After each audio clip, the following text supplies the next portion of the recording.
Imagine waking up to find your country's nuclear weapons on high alert, all because of a computer hack. For a few terrifying minutes, military officials believed the world was seconds away from global war. This isn't fiction. This really happened. And it was all triggered by one hacker. To understand this story, you have to go back to the early 1980s.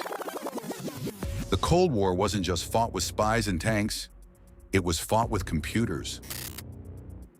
Both the United States and the Soviet Union relied on massive military networks to track missiles, control weapons, and monitor each other's moves. And in 1983, something terrifying happened. For the first time in history, a hacker managed to penetrate those military systems.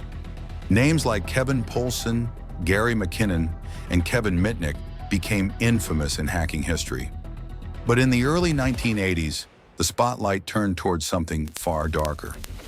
Teenage hackers breaking into government systems they were never supposed to see. One case stood out. Jonathan James, known online as C0MR8DE. At just 15 years old, James infiltrated NASA and the Department of Defense, proving that a kid with a modem could reach the heart of America's secrets. Meanwhile, U.S. defense officials were already on edge. NORAD had just suffered a terrifying computer malfunction that made it look like Soviet missiles were inbound. And as hackers were discovered probing Pentagon networks, some officials began to wonder, was the next false alarm going to come from a teenager in his bedroom? In 1983, NORAD detected what looked like incoming Soviet nuclear missiles. Alarms blared. Commanders scrambled. For tense minutes, the U.S. prepared a possible retaliation strike, but there was no attack. Instead, investigators discovered something chilling. Hackers had wormed their way into the network, feeding false signals. It was a digital ghost that could have sparked World War III. Here's the twist. The year this happened was also the year Hollywood released War Games, a film about a teenager who hacks into NORAD and almost starts nuclear Armageddon. Officials were horrified.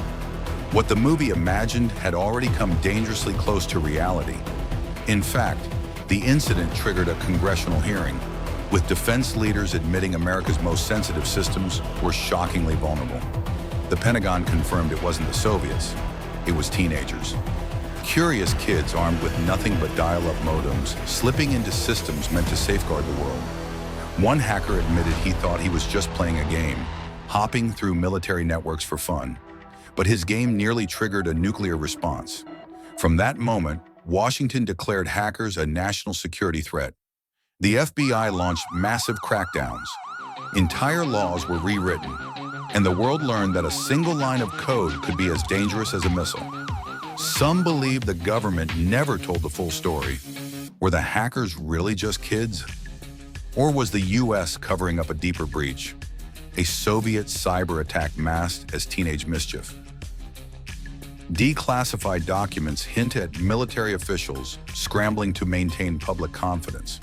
Some conspiracy theorists argue the government downplayed how close we really came to launching nuclear missiles over a ghost signal. The story of the hacker who almost started World War III about global thermonuclear war. Signed. All right.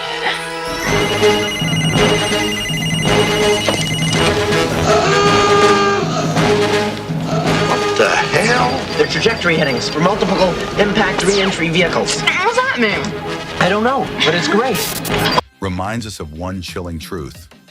Wars are no longer fought only with bombs and guns. They can begin with keystrokes.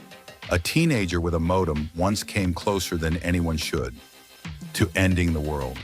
And in today's age of cyber warfare, with weapons like Stuxnet and AI-driven attacks, the danger is even greater.